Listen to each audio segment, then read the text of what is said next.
Eu vou falar aqui sobre o controle do estresse, o gerenciamento da nossa psique. Eu demoro mais de 5 anos para aceitar um convite de uma conferência. Não porque não queira, mas porque os compromissos são tantos que me impede de estar com frequência nos lugares, nos ambientes, nas instituições que me convidam. Por isso, eu tenho substituído, ao invés de dar palestra, uma simples conferência, eu dou treinamentos, ainda que seja um pequeno treinamento, para que as pessoas possam aprender as ferramentas de gestão da emoção e aplicá-las ao longo da sua história, do traçado da sua história. Então, nesta noite, por favor, se considerem meus alunos e não meus espectadores. Assim como, por exemplo, ontem eu dei aula para os meus alunos da USP, no mestrado e doutorado, e eles ficaram muito emocionados com as ferramentas e com toda a abordagem que eu falei sobre os bastidores da mente humana. E eu espero também que vocês positivamente abram o leque da sua memória, da sua mente, para incorporar essas ferramentas e de maneira apaixonante as apliquem ao longo da sua existência. Em primeiro lugar, nós temos que entender que o pensamento e a emoção são dois mundos distintos, que se conectam, mas são planetas distintos. O pensamento é virtual ou real? Essa é uma grande questão. A emoção é real ou virtual? É outra grande tese. Por exemplo, quando você critica o seu filho, ou quando você intervém fazendo uma correção em seu aluno, quando um psiquiatra atua num paciente que tem um quadro depressivo ou uma síndrome do pânico, por exemplo, ele intervém, ele fala, ele aborda, ele interpreta. Eu citei 3 casos, professor, pais e um psiquiatra ou um psicólogo. Quando eles atuam, o pensamento que eles constroem é virtual ou real? Esta é uma grande tese. Por quê? É uma ferramenta fundamental. Porque compreender esse fenômeno tem vital importância. Porque sem saber a natureza dos pensamentos, nós podemos errar demais na construção das relações interpessoais e errar excessivamente na construção da relação do ser humano consigo. Quando você come uma porção de pão, você comeu em destaque o quê?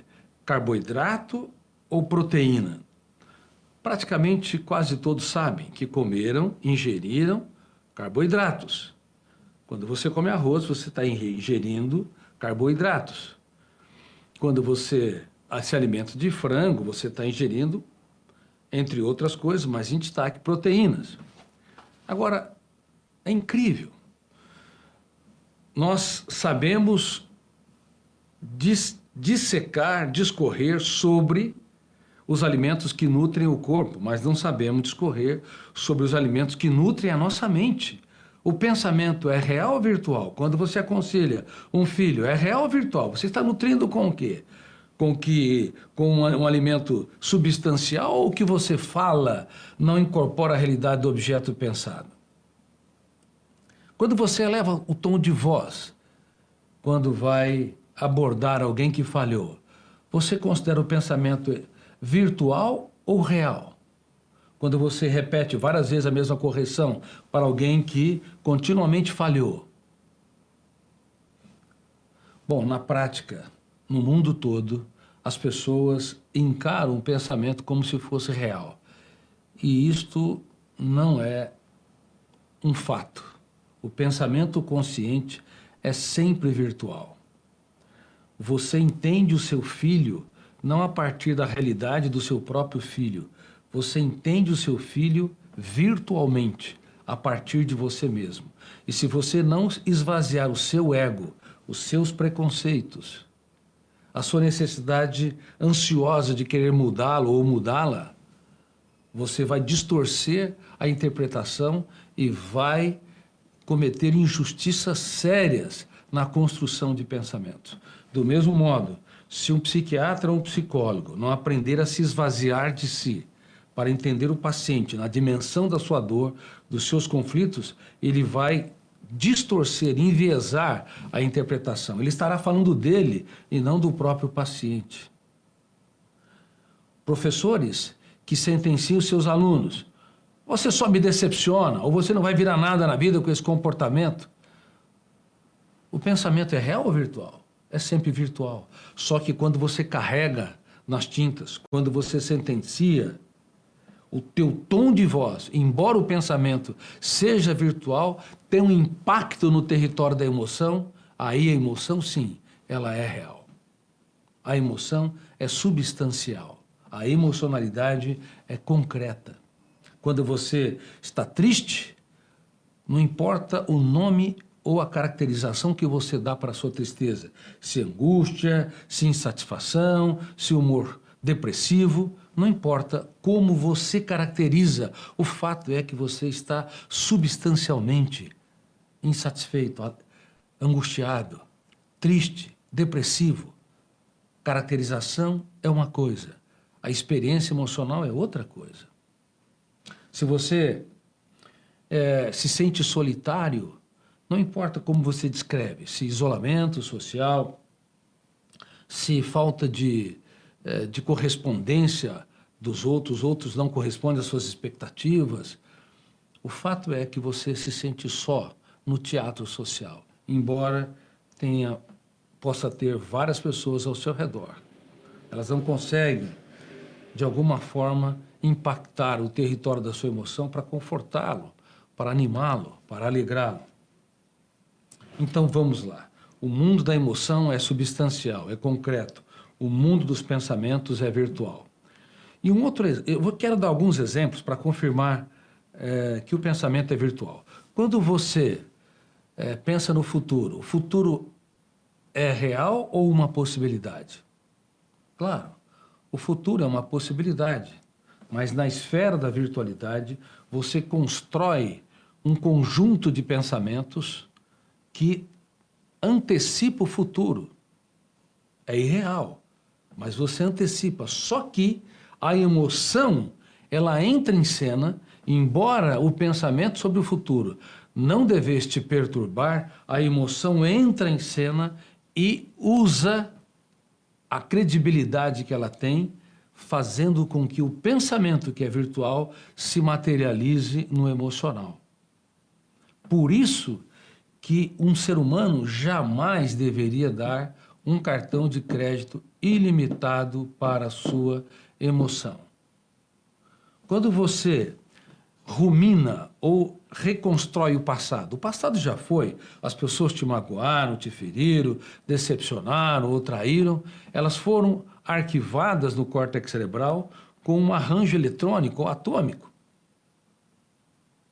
Não é mais toda ofensa, toda angústia, toda dor, toda injustiça que cometeram, deixou o campo da emoção e se tornou um arranjo químico no complexo mundo do córtex cerebral. Só que quando você reconstrói o passado, você produz cadeias de pensamentos, a emoção pode entrar em cena e, metaforicamente, pagar caro, ou seja, ruminar a dor, reconstruir as mágoas e fazer com que o seu ofensor, o seu desafeto, o seu inimigo, ele ganhe preponderância no teatro da sua mente, se tornando um ator principal que te compromete a saúde, o seu sono, o seu apetite, a sua alimentação e até o seu equilíbrio ou homeostase física. Tem pessoas que, quando ruminam o passado e a emoção banca, paga caro, de maneira irresponsável, ela usa o cartão de crédito que tem, metaforicamente, e faz com que você chafude na lama da dor e da mágoa, você manifesta até sintomas psicossomáticos, como taquicardia, ou extrasístole, ou batidas duplas do coração, né, e depois uma falha, ou dor na garganta, ou dores de cabeça e dores musculares. Portanto, a emoção, ela tem de ser gerenciada pelo eu, que representa a capacidade de escolha. Senão, ela transforma a mente humana num inferno de tensões. Você, por exemplo, pensa que alguém está te sabotando. Alguém no departamento da sua empresa está falando de você. Bom, o pensamento é virtual, mas se você pensar e dar credibilidade, você paga caro, porque a credibilidade da emoção transforma o que é virtual em real. Muitas pessoas sofrem pelo futuro. Não é porque o futuro, pensar no futuro é um problema, mas é porque a emoção é irresponsável. Ela compra aquilo que não lhe pertence. Muitas pessoas são hipersensíveis. Pequenos problemas têm um impacto muito grande. Um olhar atravessado estraga o dia, uma crítica estraga a semana. Às vezes, uma decepção mais forte pode estragar ou comprometer uma vida. A emoção nunca vai passar de um bebê, nunca vai passar de 1 ano de idade. Ela é a parte mais bela, mas pode ser o terreno mais pantanoso. É a parte mais poética que dá sentido à vida, mas pode fazer também, na nossa história, um terreno estressante, angustiante. Sem emoção, o ser humano não seria o que é.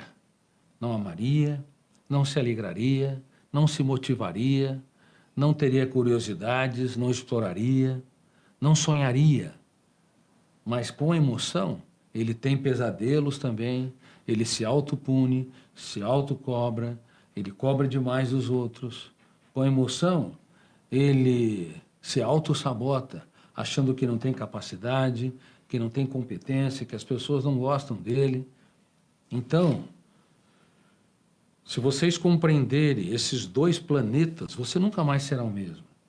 E eu, neste país que não valoriza os seus cientistas, tive o privilégio de desenvolver uma das raras teorias mundiais que estuda o processo de construção de pensamentos e o programa de gestão da emoção, que é diferente da inteligência emocional. A inteligência emocional fala de algumas habilidades que o ser humano deve ter para sobreviver, se sobressair. Mas a gestão da emoção estuda os bastidores, a natureza da emoção, os bastidores do pensamento, a natureza dos pensamentos, os processos construtivos e como o eu pode e deve conciliar, harmonizar, administrar esses 2 mundos que frequentemente estão em conflitos. Quantas vezes você prometeu que seria mais calmo e a sua promessa, embora seja feita com sinceridade, quando alguém te contraria mais uma vez, você tem uma reação tensa? Quantas vezes você prometeu que teria mais autocontrole, que não se importaria tanto com os problemas, mas de repente uma pequena preocupação faz você chafurdar na lama das tensões? Quantas vezes você prometeu que abraçaria mais, brincaria mais, seria mais leve, e talvez hoje, ou passado alguns dias ou algumas horas, você reproduz a sua obesidade emocional, uma pessoa pesada, extremamente crítica e às vezes punitiva ou autopunitiva. O inferno emocional está cheio de pessoas bem intencionadas. Por quê? Porque não entendem como gerenciar, como conciliar, como harmonizar esses 2 mundos, o mundo da emoção e o mundo dos pensamentos.